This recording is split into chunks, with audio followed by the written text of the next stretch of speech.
So we're right on the full moon, which is always a wonderful time to feel into what is outworn within oneself and no longer serving us, stuff that we're dragging along from the past, to release that, to create space for new opportunities, for journeying on the many levels that we abide within and exist upon. So we'll do some clearing and releasing as we do at every class. I'd also like to share an understanding about how best to align oneself. Certain attitudes which are really necessary for success on the spiritual path, particularly as we move forward into this coming age, which is all about transformation. I was reminded today when I was meditating, amongst all the millions of things that I had on my list of things to do today, including talking to banks and different things about certain things, which was actually a joy today. I spoke to some lovely people who were just so helpful and so interested in what I'm doing, and it's not always that way when you deal with institutions. So that was really nice. But in the midst of a lot of logistical on-the-ground stuff that I had to wade through today, I was reminded in my meditation fondly of ancient Egyptian times, and some of you may have read something about Egyptian mythology, but in a nutshell, the whole afterlife thing associated with Egyptian mythology was actually very simple. When one died, the end of the life, it was believed that you were greeted by a doorkeeper that decided where you progressed to in the afterlife. And this doorkeeper was tasked to ask you 2 questions. And bear in mind you're dead at this stage. To ask you 2 questions, and you had to bare your soul and open your heart and truthfully answer these 2 questions. And the first question was, have you found, in that life, did you find inner peace? And the second question was, and how many others did you help to find inner peace? And that was the only 2 things that really mattered. Nothing else mattered at the end of the life.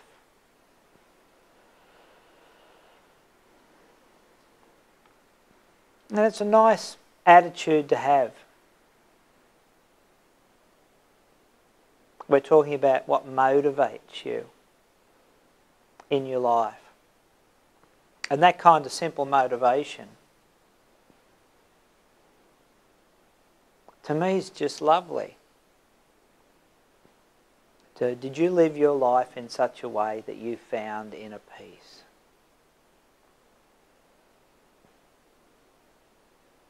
And then how many other people did you touch in such a way that you helped them to find inner peace? What a nice way to approach life. Really simple, and I like to keep it really simple. You know, so many people that, particularly in the West, that are on the spiritual path, it's all about getting out of, away from the humanness. Somehow people believe that to deny the humanness, to repress the humanness, to suppress the humanness,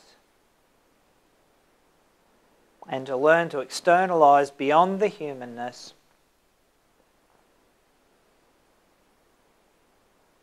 to learn how to expand one's consciousness and to journey into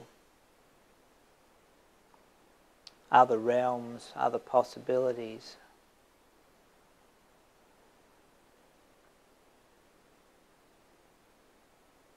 Is what the spiritual path is all about. And of course that's not really what it's about. And this is why people reach a point in the spiritual process where that they're not able to move past, they're not able to move beyond. It's true that part of the process, an important part of the process, is expanding one's consciousness and then systematically identifying, using awareness, systematically identifying with that which you have expanded your consciousness into. Certainly, that's an important part of it. Yet spiritualization of the humanness, not just the ego, but all of the human expression, all of the human vehicle, is equally important.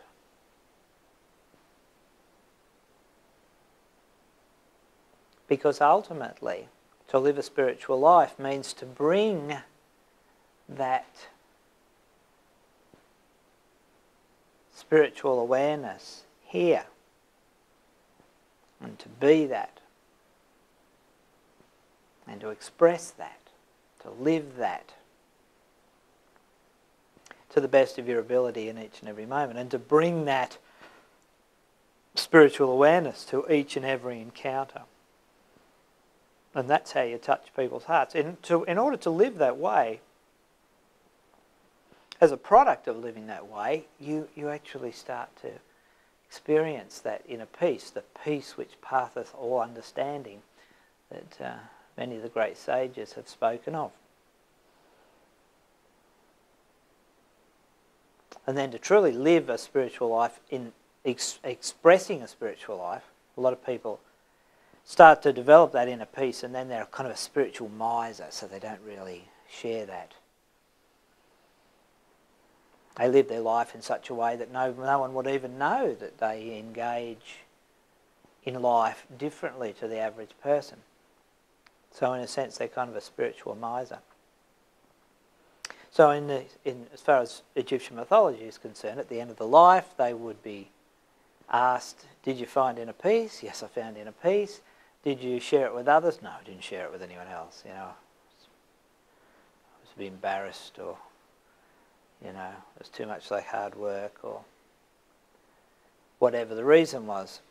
So they would not be able to take the high road post-incarnation. They would be invited to take the low road. So what's the attitude that allows us to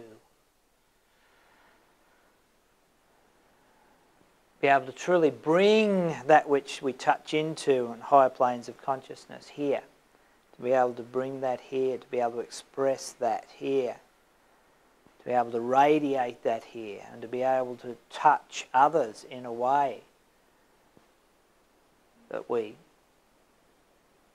activate something that's dormant within them, bring something to life within them, to actually trigger a spiritual awakening in others, and then hopefully have the opportunity to walk alongside them as they learn to discover that inner peace for themselves, that sense of being in place within the universe. Now, I liken it to And, you know, many teachers talk about this, you know, becoming as the child. But what does that mean? Well, in the New Age movement, it means that you run around like a naughty little 2-year-old, chucking tantrums and projecting like crazy and following every emotional impulse and acting out every thought that comes into your head in the name of spiritual liberation, which of course is a little sad. But many believe that's the case. What is it to be as the child? To approach life as the child. To approach Source as the child. To approach God Force, God Source as the child.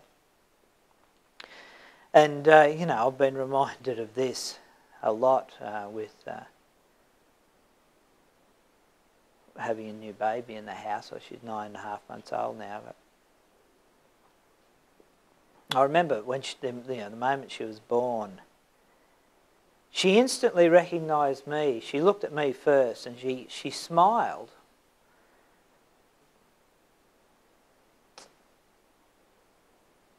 But it was still like, yeah, where's Mum? And then when she saw her mother, there was this,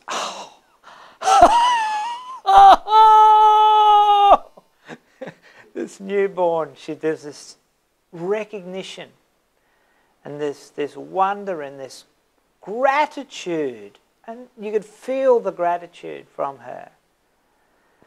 And as she welcomed her mother and her mother welcomed her, there was this magical recognition. So when someone talks about the attitude towards a spiritual life is about being as the child, it's not learning to play as a child plays. Often doing stupid, dangerous things and having to have someone watch them constantly to make sure that they don't do anything which is life-threatening and so on. And a lot of people, when they try to bring playfulness back into the way that they live their life, particularly in the New Age movement, that's really what they're doing, you know, with casual sex and experimenting with drugs, trying to manipulate their body chemistry with drugs to find enlightenment, which is, you know, ridiculous. It's not that kind of play. What you need to do, just like that baby recognises its mum. Mum! Ha! Gratitude, wonder, joy, humility, appreciation, all these wonderful things that a baby has for its mother. It just recognises mum. You have to be like that with your own creative source. That is that wonderful recognition, that wonderful position of gratitude to Source, which opens up this wondrous range of possibilities for leading a spiritual life and expressing oneself in a spiritual way. And you know, very, very few people that I meet that are on the spiritual path have that kind of, Mum, haven't seen you for 2 seconds, yay! Kind of relationship with creative source. It's more like, oh, it's hard work and I'm being very spiritual and I'm working at being spiritual and I'm being very pious and ingratiating myself with God Force, God Source. And that works to some degree. I'm not saying that you don't have to be disciplined, because you do have to be disciplined. And of course there are certain things which are mutually exclusive to success on the spiritual path. But so few people that I meet have that wonderful connection with their own creative source, where they're constantly in this experience of joy and wonder and gratitude and appreciation of Source just for the opportunity to be alive instead of, oh God, you know, the universe is doing it to me, oh bugger. Or a slightly better attitude is, oh, the universe is presenting me with another test so that I can become better. Oh, thanks, universe. Or another perhaps slightly better attitude, oh, it's all just learning. It's still shit, but it's all just learning. You know, maybe stepping stones to a more mature spiritual attitude. But when someone that's truly realised and revealed their spirituality on the human level has this wonderful equanimity, this wonderful evenness, where no matter what they're experiencing, it's like, oh, this is the next thing that's happening, and this is an opportunity to ground and express love, just like every other opportunity to ground and express love. And life is just wonderful. And the mysteries of love, when you have that attitude, just like the baby with mum, Source, life. That's when the real magic starts to happen, and that's when the real transformation starts to happen. Now, a very common mistake. A lot of people feel that that kind of attitude comes from somehow from spirit. But it doesn't. It actually comes from the humanness. It comes from the human expression of spirit. And it's produced by, and this is why, you know, the three principles that we talk about so often, you know, underpin all of the training that we do here. You know, the holy encounter and so forth. You know, staying in gratitude, you know, are all sort of stepping stones to achieving this particular state of being. So we have to remember in each and every moment, and this is vitally important, that that sense of wonder and joy which lightens the human experience doesn't come from spirit. It comes from the human being. It comes from the humanness having that kind of relationship with creative source, and therefore life itself, that same kind of relationship that that newborn baby has with its mother. There's an instant obvious recognition which is undeniable and self-evident. That's my mum! Ha ha!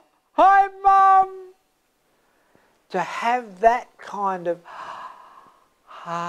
openness and wonder and joy and appreciation with life itself, with creative source itself, that's really advanced spiritual practitioner level. That's really walking the talk of one's spirituality. And a lot of our coaching is about helping you to unbecome, helping you to undo that really serious attitude and to learn to embrace that experience again, which is really quite wonderful. I want to do a little process now which is about helping you to rediscover some of that. I want you to feel into that part of yourself which really doesn't enjoy your life, really doesn't enjoy your humanness particularly much.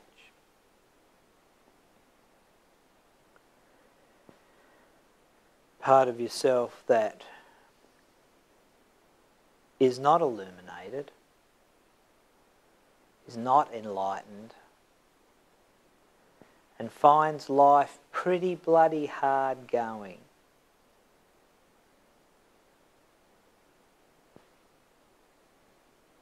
And as you feel into that part of yourself, just remind yourself when you were a newborn,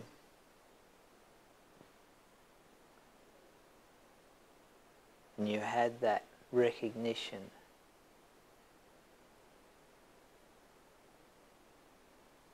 of your mother.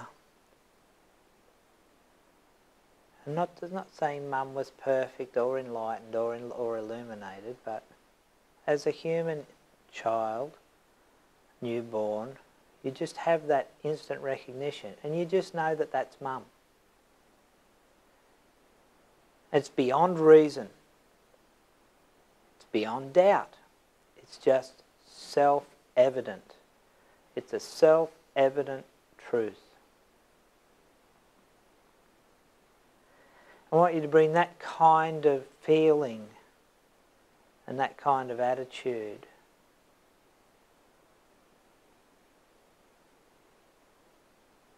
to that part of yourself which finds life to be quite a chore.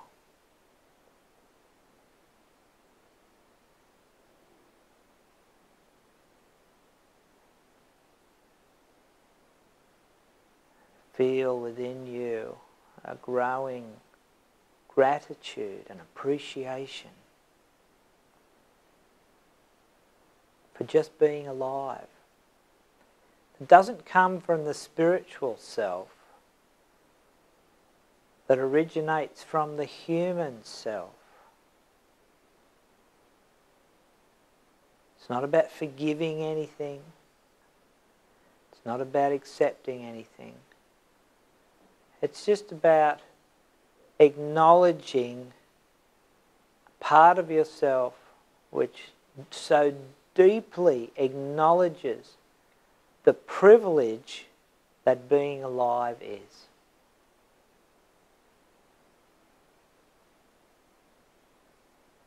I want you to bring the understanding of that part of yourself which just understands what a wonderful privilege it is to be alive. I want you to bring that understanding to that part of yourself that feels life is just such a chore.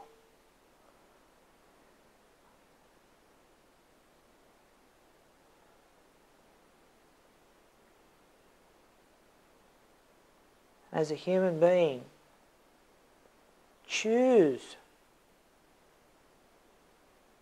to recognize the presence of your creative source at work in your life.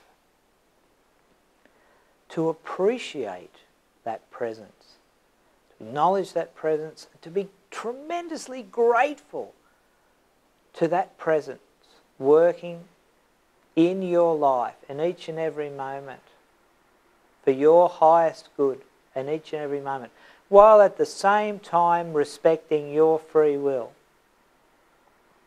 But let's in this moment just make the decision to understand that that creative will, the will of our creative source, in a lot of moments probably you could place a little bit more priority on that, give that the will of the creative source as it's moving you, as it's not influencing you, because that's not the way that creative source works, but you feel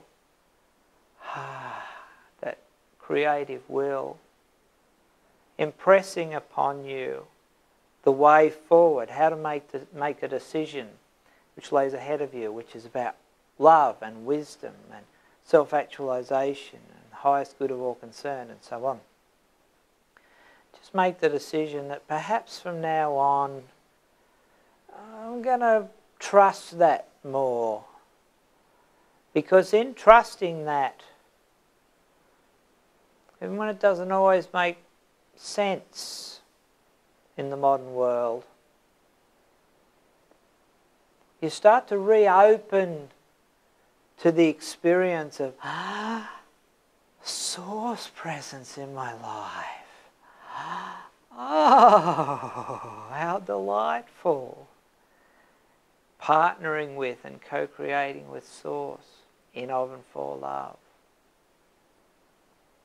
in of and for wisdom. Start to open yourself to this experience, this wonderful experience of gratitude, which just flows evenly and smoothly from moment to moment to moment to moment. Source in my life. Now that comes from the human being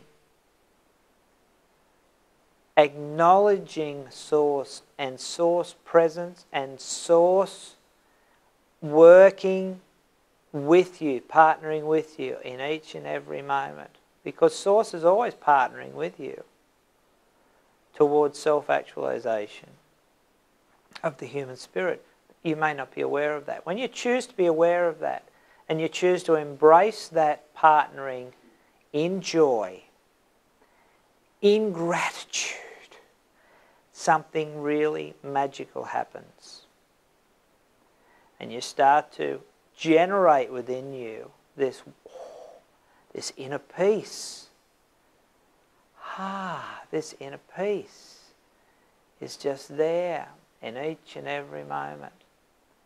And you really start to develop the ability to be able to bring that to others that you encounter, that you work with, that you converse with.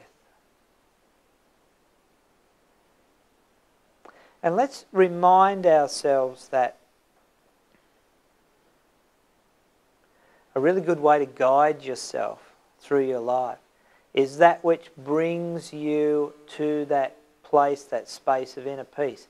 And I'm not talking about your comfort zone, which is about placating your ego and keeping things the same, because that spiritual inner peace, as far as the human being is concerned, is something which loves and embraces change and challenge and refining and developing new skills.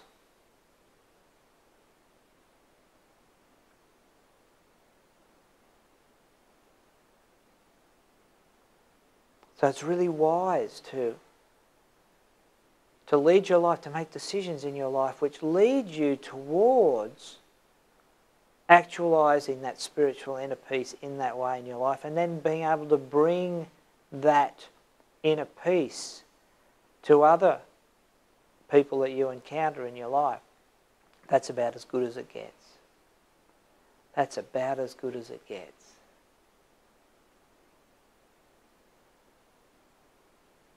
And whatever you feel within yourself as far as attitudes, alignments which disagree with living your life in that way, where you have this wonderful recognition and gratitude of Source, of creative Source, allow yourself to let that go.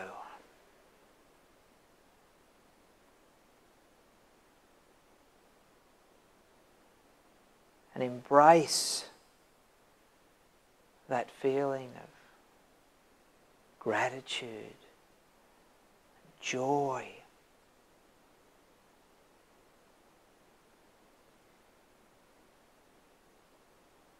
Allow yourself to acknowledge and realize just how creative Source is working with you, partnering with you in your life to help you to create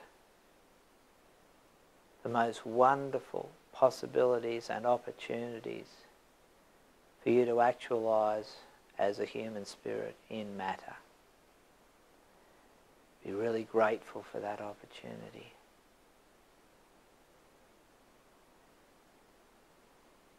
And remind yourself just what a privilege it is, and just how lucky you are to be alive.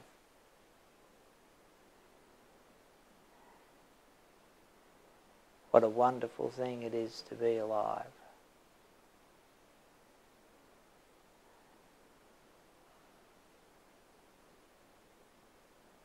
So all that comes from the humanness. It's not imposed by spirit on the humanness.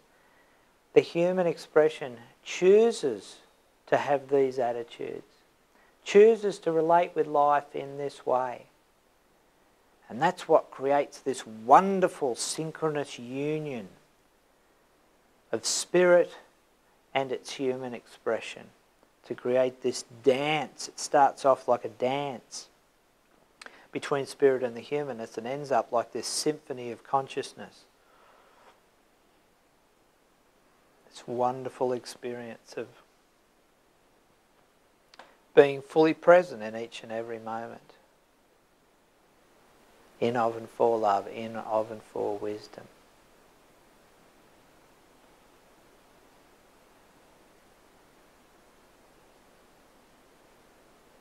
Feel as you feel without judgment. Whatever heaviness, whatever density you feel, release that energy. Return it to its original source and replace it with that wonderful sense of privilege to be alive, to be a conscious expression of spirit. As a human spirit in form,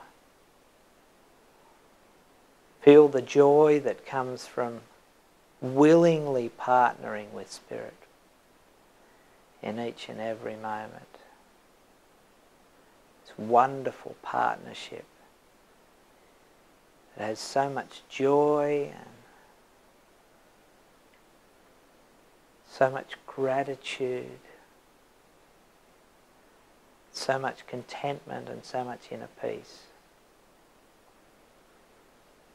And know that you can choose that in each and every moment.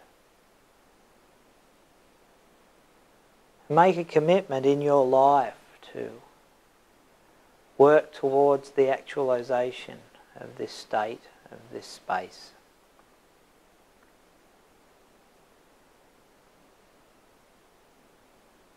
Feel the power of love moving through you.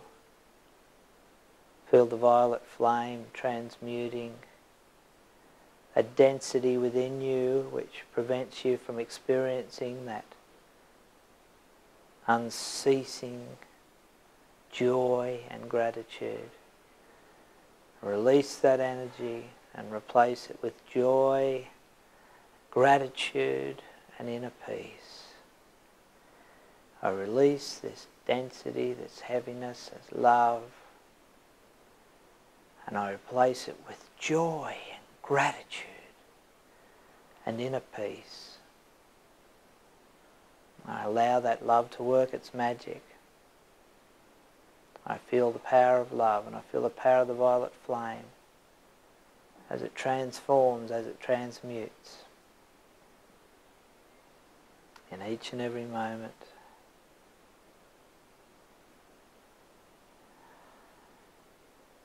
I am love. I am grateful. I am joyful. I am peace. I am. And in that which I am, I call forth and accept a deep penetration, full and open radiation of my entire energy matrix and four-body system with the essence of creative source, the spirit that I truly am. And I make space for that. I allow that. And I release the foolish, weak imaginings which would otherwise prevent me from experiencing this. I just release that density. I feel that density. I release that density. I release any judgment. I choose joy and gratitude and inner peace.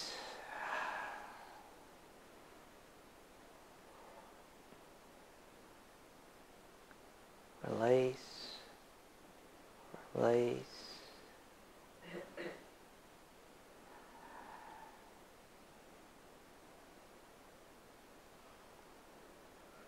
Feel the power of love, and may love restore the balance.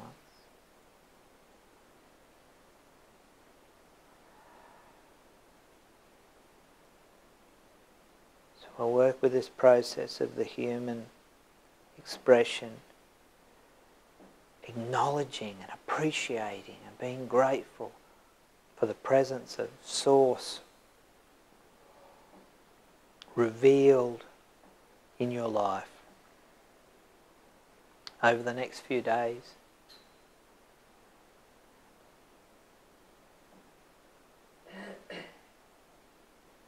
Bring your awareness to the experiences of your life over the next few days, and indeed in all moments, but particularly over the next few days, where you can see the wonder of creative Source partnering with you in your life. And remind yourself to choose to embrace life, the spirit of life itself, with that joy and that gratitude and that inner peace. And what I want you to ponder on, you can imagine if you, just as in ancient Egyptian mythology, if your life was to end this week, and indeed you were asked two questions: did you achieve inner peace? And how much inner peace did you share with others, create in others? What would your answer be? And what would you have to change in your life? What do you have to now change in your life in order for the answer to both those questions to be an immediate resounding yes, I found inner peace, and yes, I shared inner peace with others? Look at your life through that lens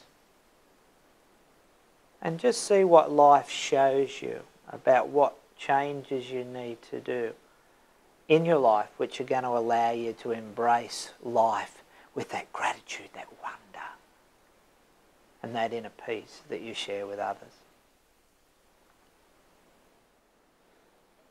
Hi Mum, I love you Mum. Hi Source, I love you Source. I just love you Source. So that's the correct attitude for the human being on the spiritual path. Yeah. See, to some degree, until you really get the ego spiritualized to a certain degree, you are using spiritual will to impose a certain amount of marshalling and harnessing of the humanness. But true spirituality comes from choosing to embrace spiritual truth which is revealed to you through the mechanism of spiritual transcendence. To embrace that as the human being, so that the whole thing is then underpinned from the human expression. How do you know when you really got this? If you feel that you're sort of pushing spirit onto yourself, and if you relax, spirit kind of floats away a bit, you haven't got it. When you really get this reorientation in your consciousness and embrace on the human level this wondrous, synchronous connection with life itself, the spirit of life itself, there's no need to impose spiritual will on yourself, because it's as though the centre of yourself as a human being is like sucking spirit into itself, and then that spirit implodes and then radiates out, and there's this real sense of spiritual potency and a magnitude of spiritual presence which actually exists in the heart itself and radiates from the heart.